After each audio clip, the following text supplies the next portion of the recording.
Sinteyong kembali ke Indonesia. PSSI siap naturalisasi pemain untuk timnas. PSSI memastikan Sinteyong akan kembali ke Indonesia dalam waktu dekat.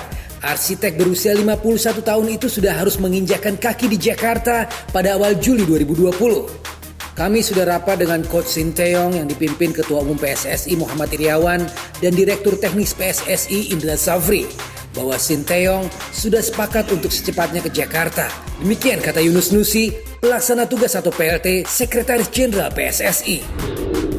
Saat ini Sinteyong beserta para asistennya Kim Wo-jae, Gong Ok-kyun, Kim Hae-won pelatih kiper, dan Lee Jae-hong pelatih fisik masih berada di Korea Selatan. Ia telah berada di sana sejak April lalu.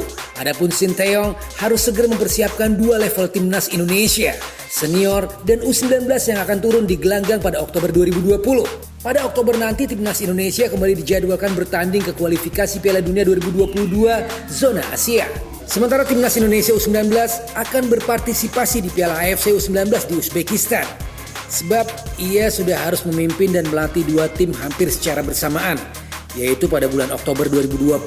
Demikian kata Yunus yang juga menjabat sebagai anggota Komite Eksklusif PSSI. Khusus timnas Indonesia U19, PSSI menargetkan Beckham Putra Nugraha dan kawan-kawan telah berlatih pada Juli 2020. Saat berkumpul nanti, para pemain sudah harus didampingi oleh Sinteyong.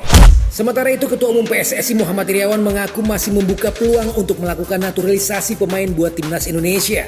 Namun, pihaknya akan lebih selektif lagi dalam menaturalisasi pemain. Program naturalisasi memang sudah dilakukan PSSI dalam 10 tahun terakhir demi menggenjot performa timnas Indonesia.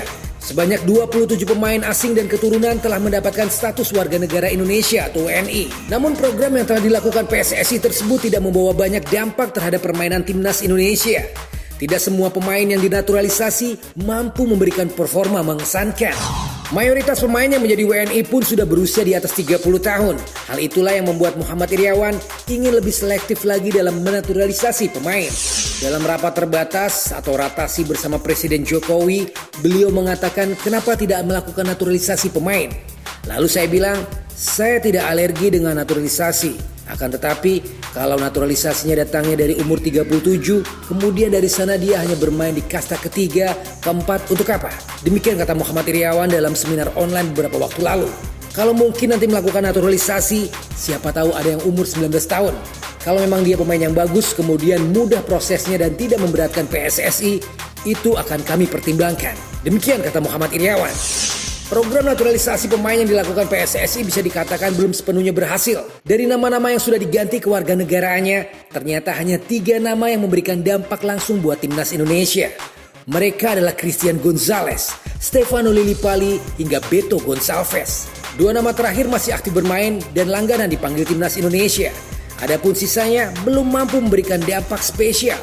Bahkan ada pula yang sama sekali tidak pernah dipanggil ke timnas Indonesia. Alright, demikian berita bola hari ini. Bagaimana komentar Anda? Terima kasih sudah menyimak. Keep healthy and stay positive. Hasta la vista.